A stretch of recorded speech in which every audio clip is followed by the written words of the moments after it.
लक्ष्मी माँ बनी नौकरानी।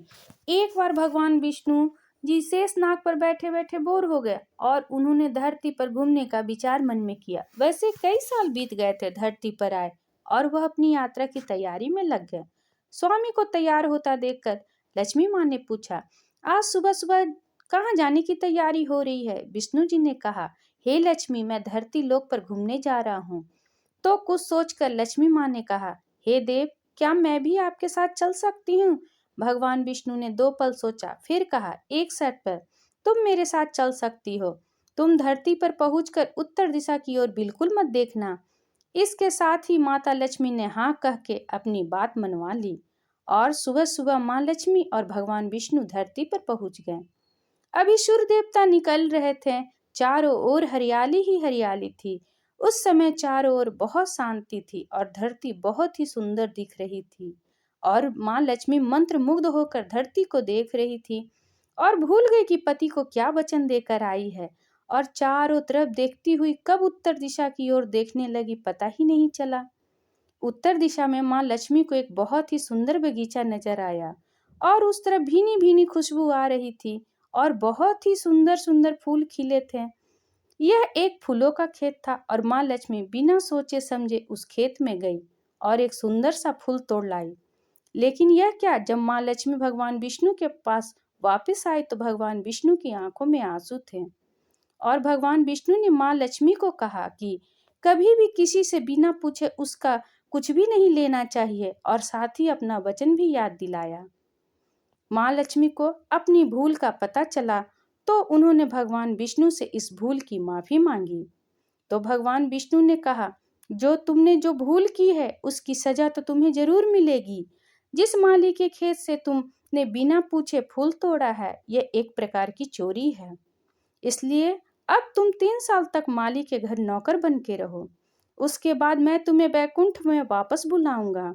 माँ लक्ष्मी ने चुपचाप सर झुकाकर हाँ कर दिया और माँ लक्ष्मी एक गरीब औरत के रूप धारण करके उस खेत के मालिक के घर गई। घर क्या, एक झोपड़ा था और मालिक का नाम माधव था। माधव की बीवी 2 बेटे और 3 बेटियां थीं। सभी उस छोटे से खेत में काम करके किसी तरह गुजारा करते थे। माँ लक्ष्मी जब एक साधारण और गरीब औरत बनकर जब माधव के झोपड़े पर गई तो माधव ने पूछा, बहन तुम कौन हो और इस समय तुम्हें क्या चाहिए? तब माँ लक्ष्मी ने कहा, मैं एक गरीब औरत हूँ, मेरी देखभाल करने वाला कोई नहीं है। मैंने कई दिनों से खाना भी नहीं खाया। मुझे कोई भी काम दे दो, साथ में मैं तुम्हारे घर का काम भी कर दिया करूंगी। बस मुझे अपने घर के कोने में आसरा दे दो। माधव बहुत ही अच्छे दिल का मालिक था, उसे दया आ गई।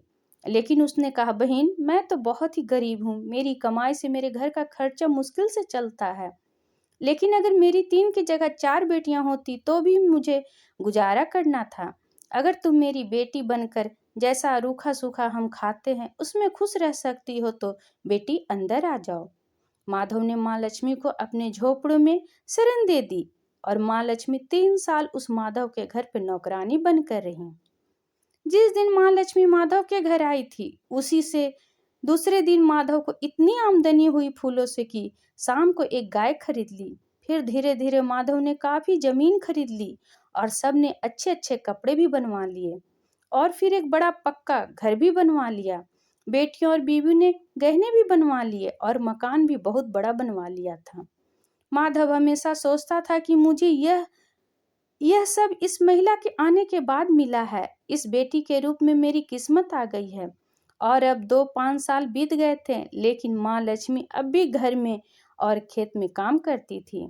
एक दिन माधव जब अपने खेतों में काम खत्म करके घर आया तो उसने अपने घर के सामने द्वार पर एक देवी स्वरूप गहनों से लदी एक औरत को देखा।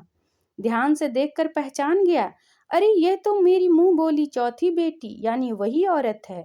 और पहचान गया कि यह तो माँ लक्ष्मी है। अब तक माधव का पूरा परिवार बाहर आ गया था और सब हैरान होकर माँ लक्ष्मी को देख रहे थे। माधव बोला, हे माँ, हमें माफ कर, हमने तेरे से अनजाने में ही घर और खेत का काम करवाया। हे माँ, यह कैसा अपराध हो गया। हे माँ, सबको माफ कर दे।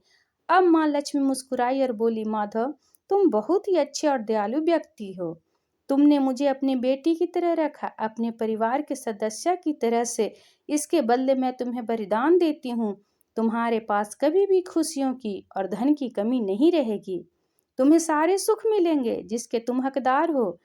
और फिर अपने स्वामी के द्वारा भेजे रथ पर बैठकर बैकुंठ धाम चली गई। आशा करती हूँ कि आपको ये वीडियो पसंद आया होगा। इस वीडियो पर आपकी क्या राय है, कमेंट करके ज़रूर बताइएगा।